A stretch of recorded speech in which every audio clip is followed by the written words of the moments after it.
This is massive for the future of the Calgary Flames. The Young Guns already look unstoppable, and with a huge summer ahead for the organization, this team could be very good in the near future. This season has shown us a lot of what is to come.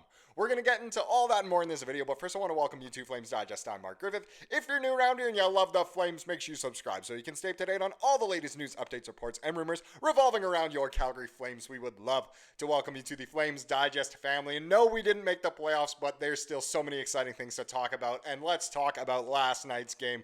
Boy, oh boy, was that a lot of fun. If you missed out on this game, I hate to say it, but I'm sorry. You missed out on an absolute banger. One of the most fun games of the entire season in game number 82. But the Flames, they went into LA for the makeup game, and they won this one 5-1.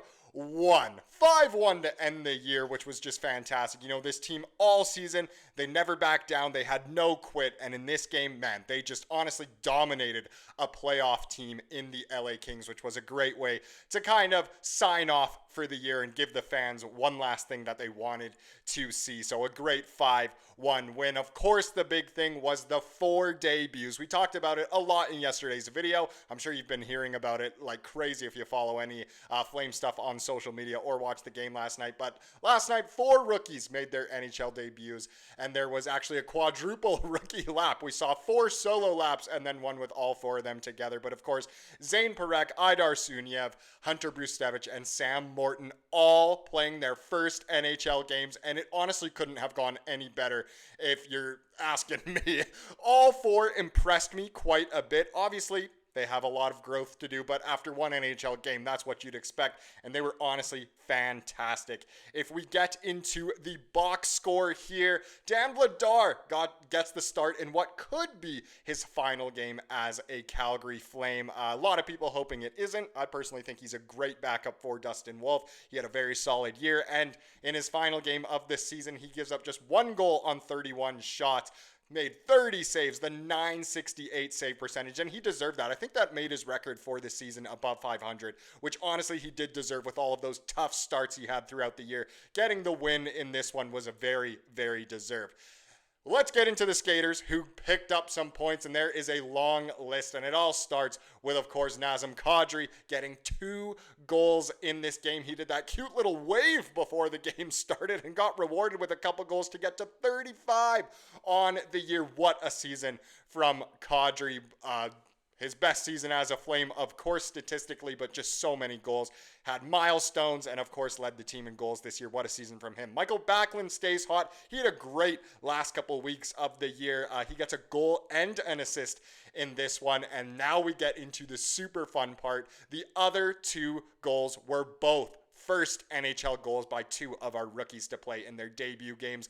Zane Parekh, who had one of the funniest first goals I've ever seen in my entire life. He absolutely laid out Blake Coleman as he was scoring essentially off the tip from Backlund's shot. And Sam Morton also getting a goal. What a reaction from him. What a reaction from his family and friends. Great to see both guys getting on the score sheet in their debuts. Wonderful to see. Dryden Hunt actually picked up 2 assists in this game. He had a great helper. Matt Coronato, he remained hot in the last month of the season as well. He picks up an assist. Braden Pahal got an assist. Ryan Lomberg set up that Morton one we talked about before. Klapka also stayed hot with an assist. And Sharangovich also had a last good month of the season as well. He picks up an assist. Suniev and Brustevich were both actually also +2 in this game. As you can see here, Zane Parekh was a +3, which is fantastic to see. And Sam Morton was a +1. So all on the ice when good things happen. It was just great to see all of them get rewarded. We saw Parekh on the power play quite a bit. We saw Brustevich on the power play. Honestly, yesterday could not have gone any better after the very depressing result the other night with obviously Minnesota and St. Louis winning and us being eliminated. So overall, just wonderful to see. In case you missed it, it was absolutely hilarious, this Parekh goal. He passed it off to Backlund, who went back to the blue line.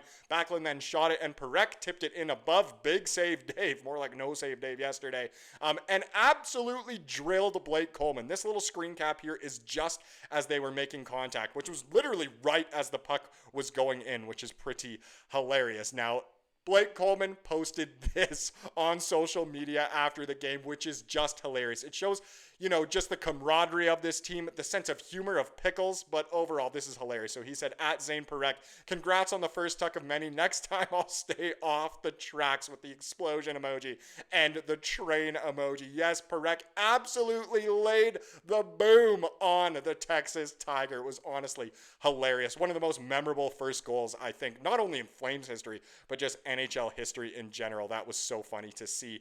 I loved this tweet here from Matchsticks and Gasoline as well. So they said, Zane Parekh won't be able to translate his offense to the NHL. Zane Parekh doesn't have enough strength to compete against men. Well, guess what people had to say to that and what Parekh had to say to that. Zane Parekh scores his first goal in his first game and lays out Blake Coleman on the same play. LOL, checkmate. He's clearly physical, and his offensive game clearly translated to the NHL all on one play. But overall, I was very, very impressed by Parekh. His vision is incredible. He was way better defensively than I thought I'd be. Kevin Ball was the perfect pairing mate for him. It was honestly just great to see. Obviously, a few things to tidy up there, but that was wonderful to see nevertheless. The last thing about last night's game I wanted to point out was that Sam Morton and Zane Parekh are the first teammates to score in their NHL debuts since the Hurricanes teammates in 2003 of Mike Zigomanis and Tomasz Kirka on February 26, 2003 against the Coyotes. It had been over 20 years since teammates scored in their NHL debuts together. So again, congrats to both Morton and Parekh. Great accomplishments. Congrats to all the rookies, and just congrats to the Flames on an excellent way to end the season, a great season finale. And honestly, what a season it was. Let's go over a couple things here about this season, because it really honestly was, in a way, a big dub, even though we didn't make the playoffs and we're not going to get our high pick. But this was a great quote here. So with a win in their season finale on Thursday night, the Flames will become the first team since 2018 to hit the 96-point mark and fail to make the postseason. So essentially the best season ever by a team not to make the playoffs. It's a relatively historic barrier to entry, at least in the salary cap era. So true. Now what? Dustin Wolf nearly single-handedly dragged the NHL's 30th ranked offense into the playoffs. The need is clear. They scored more than 3 goals in just 17 of their 81 games. I'll have the updated stat for you in a second. The Flames also arrive at this point largely because of Wolf, ahead of schedule of spinning up a competitive build in time for the new Scotia Places opening in 2027. Wolf likely won't allow them to be worse than a middle-of-the-pack team. Is it time to get moving and for general manager Craig Conroy to add this summer? If so, bet on a trade or offer sheet over adding aging free agents. And that's extremely true. It's always been part of Conroy's plan. And there's a lot to dissect from there about, the best team to not make the playoffs, how much we were scoring, how much we're getting carried by Wolf, and what will happen this summer. And we'll have a million videos, obviously, about what the Flames will do this summer. But the plan is to probably offer sheet and target some younger guys opposed to adding some aging free agents, which I think a lot of us would like to see in general. Now, a few things to point out from that. So the Flames this year finished 18-0-0 when scoring 4+. All they had to do was score 4+ goals and Wolf would do the rest, or Vladar in the case of yesterday's game and a couple others. So if our scorers can take another step next year and defense/goaltending just stays the same or also gets better, we will have a lot to look forward to. And that's true. That comes from Canadian Rock over on Reddit. So it's true. If the Flames can just score some goals, the goaltending and defense can do the rest. High hopes for next season with, this young core. That's why this is obviously massive for the future of the Flames. As we know, Wolf is good. We have guys like Parekh coming up, Sam Morton, Suniev, Brustevich. We're already building on guys like Coronato and Zary. If the Flames can get some offense going, maybe add a player or two in the summer, they could be really, really good looking forward. Another thing to point out, I know we've said it, but the Flames tying an NHL record for the most points without making the playoffs could just be the most Flames thing ever, and it honestly is. I know we're a cursed organization, a cursed fan base in general, the stuff we put up with, but that really is the most Flames thing ever. In a year they were supposed to rebuild, they just miss out on the playoffs with tying the NHL record for most points and not making the postseason. Man, it just doesn't get more Flames than that. One last thing. So 96 points. The Flames went 11-2-3 in their final 16 games. That really shows what a season it was. This team punched so far above their weight class and made this city proud. They sure did. A strong foundation and culture building year for the team.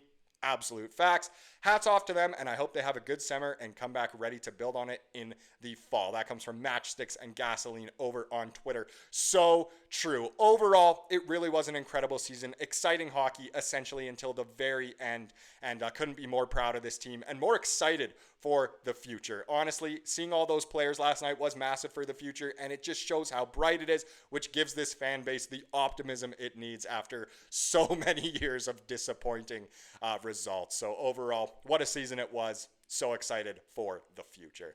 Now let's get into the comment of the day to wrap up this video. Comes from yesterday's video, of course, talking about going into the young guys playing, and this one comes after the game last night. So Shane said, after watching this game, Parekh is going to be an absolute monster. That goal of his was absolutely next level. You never see D-men score on low slot deflections with soft hands. True, and he certainly showed he has that. Morton's goal was pretty cool too. The fourth line executed that 3-on-2 perfectly. They really did. Lomberg putting it back in the middle over to Morton was super cool to see. Overall, yesterday was just a complete success, a resounding success, and hopefully there is much more of that to come in the future. Thank you so much for watching this video. Please subscribe like you saw here today and have a wonderful rest of your day.